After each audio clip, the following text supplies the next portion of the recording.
மக்களே, நான் உங்கள் ஜப்பார் பாய். நீங்கள் பார்த்துட்டு இருக்கிறது ஃபுட் ஏரியா தமிழ். இன்னைக்கு நம்ம வீட்டில் இருந்து நேராக துபாய் ரெஸ்டாரண்ட் கிளம்பி போகிறோம். கிளம்பி போய் ஒரு 10 கிலோ மட்டன் பிரியாணி செஞ்சு நீடி சோனாப்பூருக்கு கொடுக்க போகிறோம். சோனாப்பூரில் வந்து நிறைய லேபர்ஸ் இருக்காங்க. இதை கொடுக்க சொன்னவர் யாருன்னு பார்த்தீங்கன்னா, துபாயில் ஒர்க் பண்ணுற பிரேம்ன்றவர். அவங்களுடைய அம்மா பார்வதி அம்மாவுக்கு வந்து நினைவு நாள், அதனால் கொடுக்க சொன்னார். அதை போய் நம்ம செஞ்சு பேக் பண்ணி கொடுத்துருவோம். அது மட்டும் இல்லாமல் ஒரு சாப்பாடு 2 சாப்பாடு கொடுக்கணும்னா கூட நம்மளுடைய ரெஸ்டாரண்ட்டில் ஒரு சிஸ்டம் வச்சுருக்கோம். ஸ்பெஷல் மீல் அப்படின்னு சொல்லிட்டு 20 திரம்ஸ் கொடுத்தா நாங்கள் ஒரு 20 திரம்ஸ் போட்டு 2 மீலாக கொடுத்துருவோம். ஸோ அந்த மாதிரி கொடுக்கச்சே பார்த்தீங்கன்னா டெய்லி ஒரு 30-40 பேர் வந்து லேபர்ஸ் நம்ம ரெஸ்டாரண்ட்டை தேடி நேராக வந்து ஒரு ஸ்பெஷல் மீல் அப்படின்னு கேட்பாங்க, நம்ம எடுத்து கொடுத்துருவோம். ஸோ இந்த மாதிரியும் பண்ணிகிட்டு இருக்கோம். இப்போ நம்ம வந்து அந்த 70 பேருக்கு பிரியாணி செய்யணும்.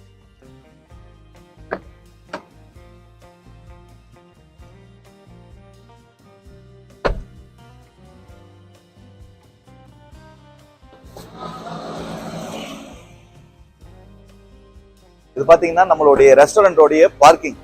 ஸோ எங்களுடைய பார்க்கிங் 4 பார்க்கிங் இருக்கு. G1, G2, G3, G4. இதில் 2 வண்டி நம்ம வண்டி நிற்கும். எப்போவுமே 2 பார்க்கிங் காலியாக இருக்கும். வயசானவங்க, ப்ரெக்னெண்ட்டாக இருக்கிறவங்க தூரமாக பார்க்கிங் விட்டுட்டு நடந்து வர முடியாது அப்படின்னா நம்ம ரெஸ்டாரண்ட்டில் சொன்னீங்கன்னா கேட் ஓப்பன் பண்ணுவாங்க. நம்ம இங்கே ஃப்ரீ பார்க்கிங்கே போட்டுக்கலாம். சரிங்களா? இது நம்மளுடைய live kitchen. So tea stall இருக்கு, ஸ்நாக்ஸ் எல்லாமே இருக்கு. நம்ம ஊர்ல கிடைக்கக்கூடிய ஸ்நாக்ஸ், அந்த பட்டர் பிஸ்கெட்டு, கோகோனட் பால், நிறைய ஐட்டம்ஸ் இருக்கு. பப்ஸ், இது எல்லாமே 24 ஹவர்ஸ். 24 ஹவர்ஸ்ல வெறும் ஸ்நாக்ஸ் டீ கிடையாது, பிரியாணியும் கிடைக்கும், ஃப்ரைட் ரைஸ், எல்லா ஐட்டமும் கிடைக்கும்.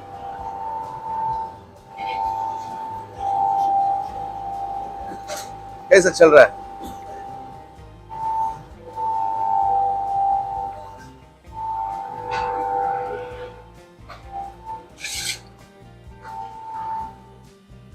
ஹாய் சேகர், ரெடி பண்ணி வச்சிட்டீங்களா? பக்கா ரெடி. வெங்காயம் வெட்டி வச்சாச்சு, எல்லாம் போடுங்க. ஆல்ரெடி நம்ம சேனல்ல பாத்தீங்கன்னா 10 கிலோ பிரியாணிக்கு அளவு சொல்லி இருக்கு, போட்டிருக்கு. விறகுலையும் போட்டிருக்கு, கேஸ்லையும் போட்டிருக்கு. இருந்தாலும் இதுலயும் நான் அளவு சொல்றேன், போடுங்க சேகர். இப்போ 10 கிலோ செய்யணும் அப்படின்னா ஒரு 50 லிட்டர் தண்ணி பிடிக்கணும். அந்த மாதிரி ஒரு பாத்திரத்துல தான் 10 கிலோ ரைஸ், ஒரு 15 கிலோ கறி கிட்டத்தட்ட பிடிக்கும். சரிங்களா? நம்ம வந்து 10க்கு 10 போடலாம், 10க்கு 12 போடலாம், 10க்கு 15 போடலாம். நான் வந்து ஒரு 70 பேக்கிங் பண்ணணும் அப்படின்னு சொல்லிட்டு 10க்கு ஒரு 13 கிலோ கறி போட போறேன். இப்போ வெங்காயம் போட்டுக்கலாம். இப்போ நார்மலா நம்ம வந்து இந்தியாவில போடும்போது 400, 450 அந்த மாதிரி போட்டுக்கலாம். இப்போ இங்க துபாயில பாத்தீங்கன்னா வெங்காயத்துல தண்ணி நிறைய இருக்கும். அதனால வந்து 500 கிராம் போடணும் 1 கிலோக்கு. அப்போ 5 கிலோ வெட்டி வச்சிருக்கோம், போட்டுடலாம். புதுசா பாக்குறவங்களுக்கு என்ன தெரியும்னா, என்னடா இது எடுத்த உடனே சட்டியில வந்து ஒரு வெங்காயத்தை போட்டுட்டாரு அப்படின்னு நினைப்பாங்க. அதுதாங்க, ஈஸியா வேலை செய்யணும். வெங்காயம் சூடா, ஆயில் சூடா இருக்கும் போது நம்ம வெங்காயத்தை போட்டோம்னா மேல வந்து ஆயில் படுறதுக்கு வாய்ப்பு இருக்கு. நம்ம வந்து வேலை சேஃபா செய்யணும். ஏன்னா வந்து புதுசா வேலை கத்துக்கிறவங்க எல்லாம் இருப்பாங்க. அவங்க என்ன பண்ணுவாங்க, அவசரத்தை எடுத்து சூடான நிலையில போட்டுட்டு மேல வந்து திரிச்சுட்டு கஷ்டப்படுவாங்க.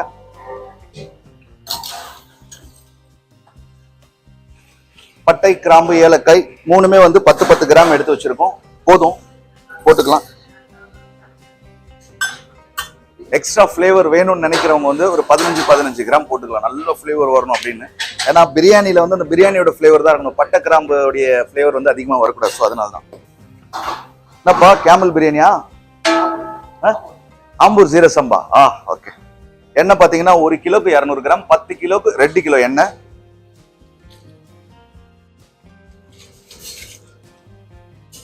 சேகர், அடுப்பத்தை வச்சுறீங்களா?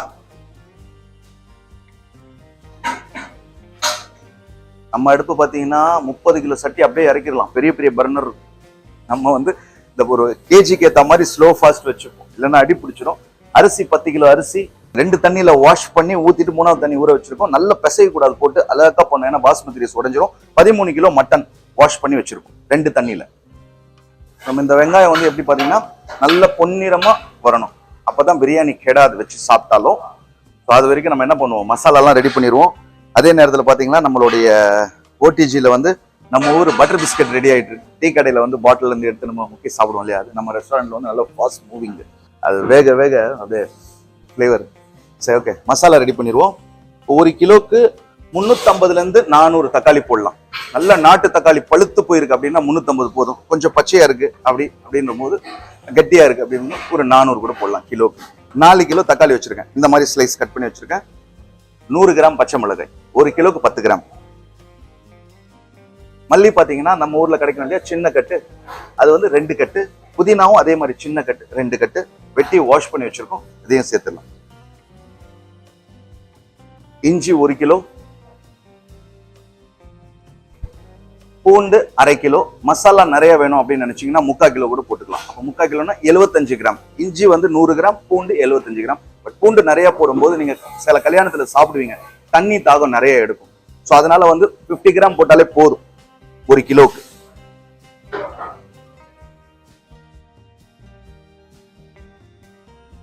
கல்லுப்பு பாத்தீங்கன்னா 400 கிராம் கல்லுப்பு. இது வந்து பாக்கெட் வந்து 1 கிலோ வரும். 1 கிலோல நீங்க வந்து 25 கிலோ பிரியாணி செஞ்சீங்கன்னா ஒரே சட்டியில அப்படியே முழுசா போட்டுடலாம். சரிங்களா? மிளகாத்தூள் மட்டும் நான் தனியா வச்சிருக்கேன், 100 கிராம் மிளகாத்தூள். எண்ணெய் வந்து அந்த வெங்காயம் வந்து பொன்னிறம் வரும்போது இந்த மிளகாத்தூள் ஆயில்ல போட்டு ஒரு பெரட்டோம்னா அந்த ஆயில்ல வந்து கலர் வந்துடும். கடைசியில நம்ம பிரியாணியில கலர் போடவே தேவையில்லை. மசாலா எல்லாமே ரெடி, எல்லாமே போட்டேன்னு நினைக்கிறேன். அவ்வளவுதான், சிம்பிளுங்க. தக்காளி, கொத்தமல்லி, புதினா, பச்சை மிளகாய், இஞ்சி, பூண்டு, உப்பு, தயிர் போடணும், மறந்துட்டேன். தயிர் எவ்வளவுன்னு பாத்தீங்கன்னா 2 லிட்டர் 10 கிலோ. 1 கிலோக்கு 200 ml. ஓகே, அப்ப 10 கிலோ பிரியாணிக்கு 2 லிட்டர் தயிர்.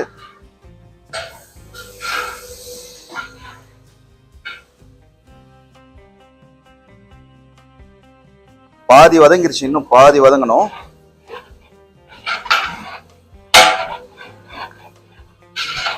இந்த மாதிரி வரும். பொன்னிறம்னா ரொம்ப பொன்னிறம் ஆக்கிட்டோம்னா நமக்கு மசாலா நிக்காது. இப்போ இந்த நேரத்துல மிளகாத்தூளை போட்டுக்கலாம்.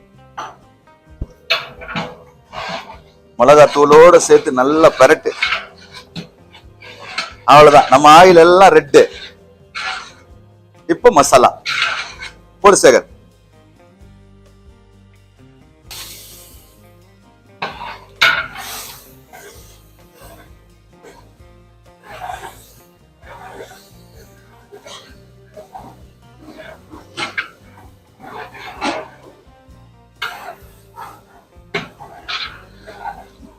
இப்ப நல்லா போட்டு மசாலால பெரட்டிட்டோமா, இப்ப நம்ம உடனே கறி போட்டுடலாம். ஏன்னா தக்காளி கொஞ்சம் வதக்கிட்டு அதுக்கப்புறம் போடணுன்ற அவசியம் கிடையாது. அது வந்து சின்ன சமையலுக்கு. பெரிய சமையலுக்கு எல்லாம் பாத்தீங்கன்னா இப்போ மட்டனே வந்து 3/4 மணி நேரத்துல இருந்து 1 மணி நேரம் வரைக்கும் வேகும். இப்போ அந்த நேரத்துல தக்காளியும் என்ன ஆயிடும், வெந்துடும். அதனால வெயிட் பண்ண வேணாம், டக்கு டக்குன்னு பண்ணணும் கமர்ஷியல்னாலே. வாசகர்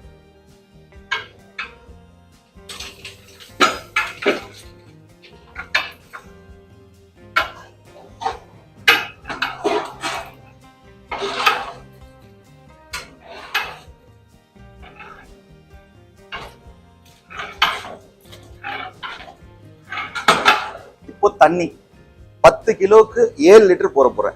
1 கிலோக்கு 700 ml. இதுவே நீங்க 1 கிலோ செஞ்சீங்கன்னா 1 லிட்டர் ஊத்து. சின்ன சமையலுக்கு மாறும். 2 கிலோ செய்றீங்களா 900 ml கணக்குல ஊத்துங்க. 3ல இருந்து 5 கிலோ செய்றீங்களா 800 ml போடுங்க. 5 கிலோல இருந்து 10 கிலோ வரும்போது 700 கணக்குல போடணும் தண்ணி. அதே மாதிரி நீங்க 25 கிலோ சட்டிக்கு போனீங்கன்னா 600 தான் போடணும் 1 கிலோக்கு. ஏன்னா கறி நிறைய போடுவோம், அதுல இருந்து தண்ணி வரும். ஸோ அது மாறும். நம்மளுடைய சேனல்ல எல்லா அளவுலயும் பிரியாணி இருக்கு.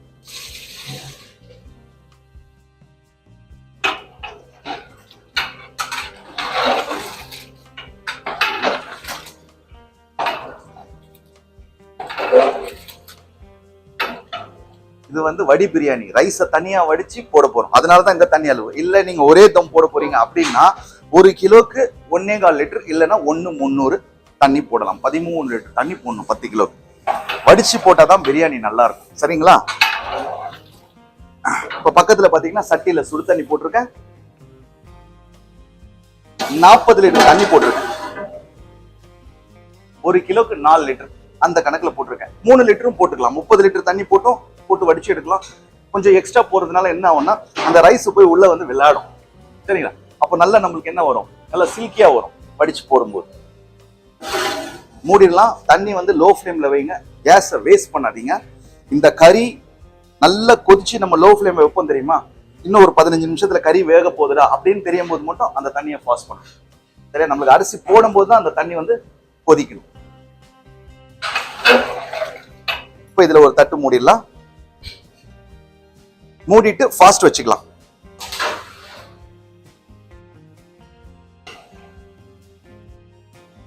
ஏன் இப்போ ஃபாஸ்ட்?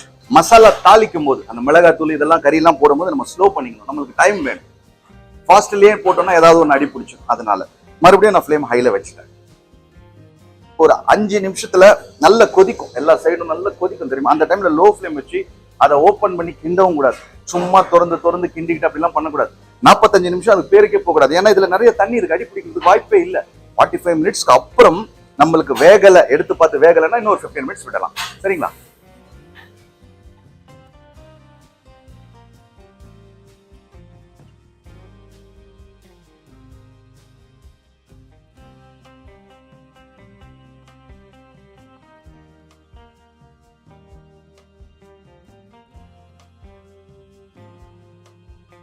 ஃபார்ட்டி 45 மினிட்ஸ் ஆச்சு. ஓப்பன் பண்ணி கறி வந்திருக்கான்னு பார்க்க போறோம். அதுக்கு முன்னாடி நம்ம என்ன பண்ணலாம், அரிசி எடுத்துடலாம். ஏன்னா தண்ணி நல்லா வடிஞ்சிருக்கு. அரிசி எடுத்தாச்சு. இப்போ தட்டை திறப்போம். பாருங்க இந்த மாதிரி லோ ஃப்ளேம்ல வெந்துகிட்டு இருக்கு. பாருங்க நான் தட்டி எப்படி திறந்தேன், இப்படி மூடி இருந்த தட்டு நான் இப்படி எடுத்தேன். இப்படி எடுத்துடணும். உடனே நம்ம இப்படி மூடி இருந்த தட்டை இப்படி ஓபன் பண்ணோம்னா ஃபுல்லா அனல் அப்படியே கைக்கு வரும், தோல் கண்டிப்பா பிஞ்சிடும். சரியா? உப்பு காரம் பார்த்துக்கலாம். தண்ணி கொதிக்குது பாருங்க பக்கத்துல. கரெக்டா அந்த டைமிங் பார்த்து நான் வந்து கொஞ்சம் ஃபாஸ்ட் வச்சேன். கரண்டி கொடுங்க தம்பி. கிண்டுறோம். அடியெல்லாம் பிடிக்கல. கறி வெந்துருச்சான்னு பாக்குறோம். எனக்கு தெரியும், நான் வந்து நம்ம ரெஸ்டாரண்ட்ல வாங்குற கறி எப்பவுமே வந்து சாஃப்டானது, வெந்துரும். இது பாருங்க, பிரஸ் பண்ண உடனே பிஞ்சிருச்சு. ஸோ நீங்க வந்து ரஃபா வாங்கிட்டீங்க அப்படின்னா அது 1 மணி நேரத்துக்கு போகலாம், 1.5 மணி நேரத்துக்கு போகலாம், சொல்ல முடியாது. எவ்வளவு நேரம் ஆனாலும் லோ ஃப்ளேம்லயே வச்சு வேக வச்சாதான் தண்ணி வந்து கொஞ்சமா சுண்டும், மசாலா கறி வந்து நல்லா சாஃப்ட் ஆகும். இல்லைன்னா கறி உடைய கலரே மாறிடும். ஃபாஸ்டா வச்சு வேக வச்சோம்னா வேகவும் செய்யாது. ஓகே, இப்போ வந்து உப்பு, காரம், புளிப்பு இந்த 3 ஐட்டத்தை நம்ம செக் பண்ணிடுவோம். பர்ஃபெக்ட். எப்படி இருக்கணும்னா, உப்பு தொண்டைக்கு உப்பு கொஞ்சம் அதிகமா இருக்கிற மாதிரி இருக்கணும், காரமும் கொஞ்சம் தெரியணும், லைட்ஸா புளிப்பு தெரியணும். இன்கேஸ் புளிப்பு கம்மியா இருந்ததுன்னா நம்ம வந்து லெமன் போட்டுக்கலாம். எவ்வளவு லெமன் போடலாம், ஒரு 4 லெமன் கட் பண்ணி நல்லா புழிஞ்சு ஊற்றிக்கலாம். ஆனா இது கரெக்டா இருக்கு. தண்ணி செம்மையா கொதிக்குது. இந்த தட்டை இப்படிதான் ஓபன் பண்ணோம், அப்படி வலிச்சிடணும், அவ்வளவுதான். ஆவற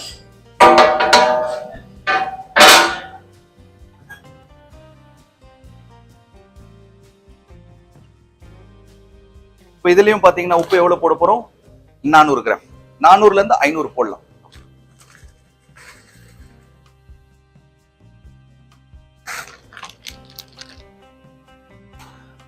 இப்போ அரிசி வடிச்சு போடுறதுல 2 மெத்தட் இருக்கு. ஒண்ணு, அரிசி அப்படியே அதுலயே கொட்டிட்டு கிண்டி ஒரு அரை வேக்காடு வந்தோடனே நம்ம வந்து மறுபடியும் துணியை போட்டு வடிச்சு அதுல ஊத்தணும். இல்ல ஈஸியான மெத்தட் வேணும் அப்படின்னா, நல்லா இந்த கொதிக்கிற தண்ணியில உப்பு போட்டுட்டோம், இந்த துணியை பிடிக்கிறோம்,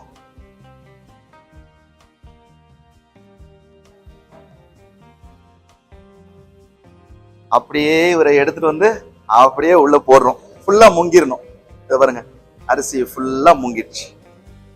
சும்மா லேசா எப்படி அதுல எப்படி வந்து அப்படி நம்ம கரண்டியில போட்டு கிண்டுவோம், அந்த மாதிரி இப்படி பண்ணணும். ஓகே, இப்ப துணியை வந்து இவர்கிட்ட கொடுத்துட்டு இதுலயுமே நம்ம உப்பு செக் பண்ணிக்கலாம். சரியான சூடா இருக்கும், பார்த்து நாக்க சுட்டுக்க கூடாது.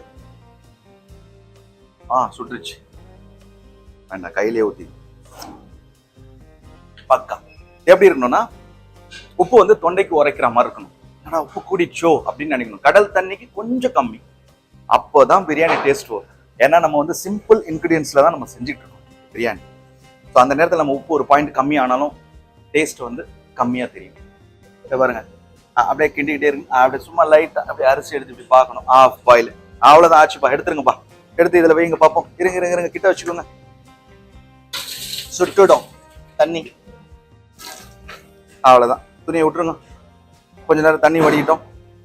சுடு தண்ணி அணைச்சிருங்க, கேஸ் வேஸ்ட் பண்ணாதீங்க. இப்போ வந்து நம்ம அரிசி வந்து விட போறோம். அப்போ லேசா சும்மா கிண்டிக்கணும். நடுவில் ஃப்ளேம் வந்து லோல தான் இருக்கு, ஹைல இல்ல. அரிசி விடுறீங்களாப்பா? விடுங்கப்பா, நான் பாத்துக்கிறேன். என்னடா இது கலர் நினைக்க போறீங்க, இது வந்து அந்த காடா துணியில போட்ட பிரிண்ட் பேர் இல்ல. போடுங்க அரிசி. அரிசி விடும் போது சென்டர்ல விடணும். அதை ஏன் நான் சொல்றேன், விடுங்கப்பா.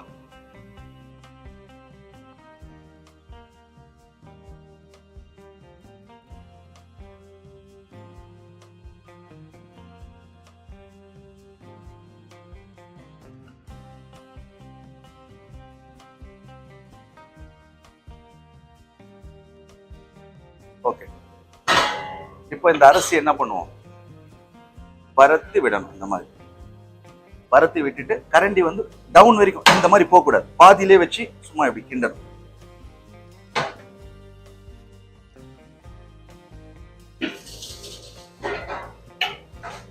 பாத்தீங்களா அந்த மசாலா எல்லாம் மேல வருது பாருங்க. இந்த கறி கேப்ல எல்லாம் போயிட்டு இந்த அரிசி உட்காரும். அப்ப என்ன பண்ணும், அப்படியே லெவல் பண்ணி விட்டுட்டு மசாலா மேல வந்துருச்சா,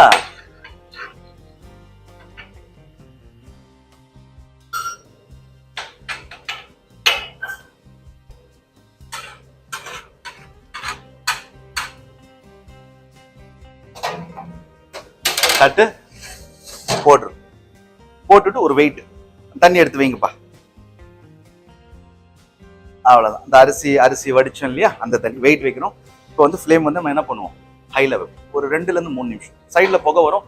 லோ ஃப்ளேம்ல வச்சு 15 to 20 நிமிஷம். ஹைனா ரொம்ப ஹை இல்ல, இது பாருங்க சும்மா ஃபர்ஸ்ட் இருந்ததை விட டபுள்.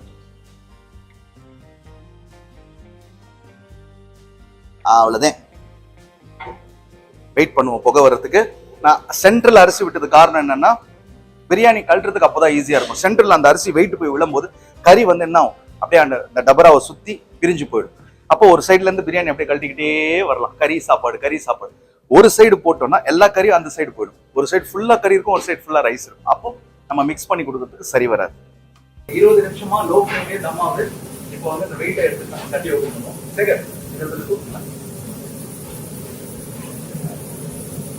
அதே ப்ரொசீஜர் தான். தட்டு பிடிக்கும், அவரை எடுத்துருந்தோம். அந்த தண்ணி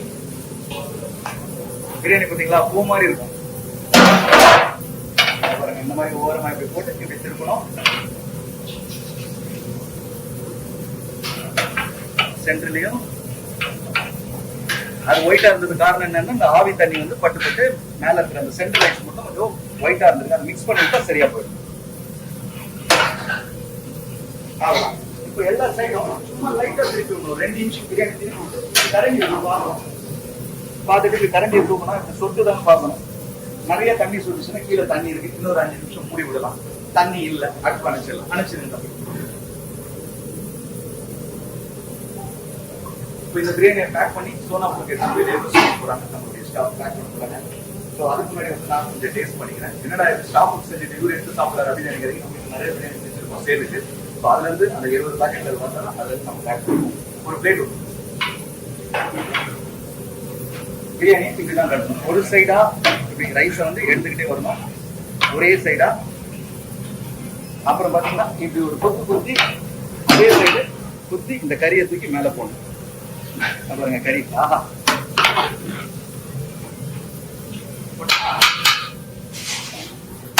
அந்த கேப் இருக்கு பாத்தீங்களா, அந்த கேப்ல இருந்து தான் அப்படியே பிளேட் அடிச்சுக்கிட்டே வரணும்.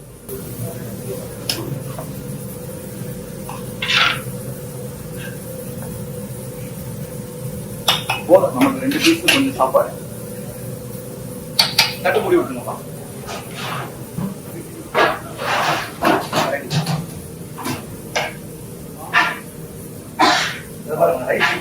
சேமியா மாதிரி இந்த ஆயிலும் கரெக்டா இருக்கு பாருங்க. அதிகமாவும் இல்லாம கம்மியாவும் இல்லாம. பிரியாணி சாப்பிடணும்னா தம் இப்போ உடைச்சிட்டோம், அடுப்பு அணைச்சிட்டோம். ஒரு 15 நிமிஷமாவது அதை விடணும். விட்டா இன்னுமே செட் ஆகி சூப்பரா பிரியாணி. நான் ஏற்கனவே உங்ககிட்ட சொன்னேன், இது வந்து கொடுத்துருவோம் அப்படின்னு. ஸோ இந்தியாவில் கொடுக்குறதா இருந்தால் இந்தியாவுடைய நம்பரை நான் டிஸ்கிரிப்ஷன் அண்ட் ஸ்க்ரீன்ல கொடுத்துறேன். துபாயில மலேசியாவில் இந்த மாதிரி ஏதாவது கொடுத்து வந்தாலும் நான் என்னுடைய துபாய் நம்பர் கொடுத்துறேன். நீங்க எங்க கொடுக்க சொன்னாலும் நம்ம கான்டாக்ட் பண்ணலாம். ஒரு சாப்பாடும் கொடுக்க சொல்லலாம், 1000 10,000 சாப்பாடும் கொடுக்கலாம். சரிங்களா? இப்போ நம்ம பிரியாணி சாப்பிடுவோம்.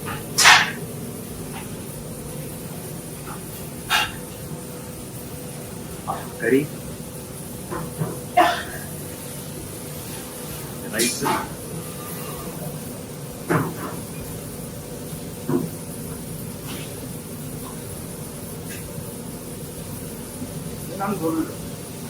பேக் பண்ணிக்கலாம்.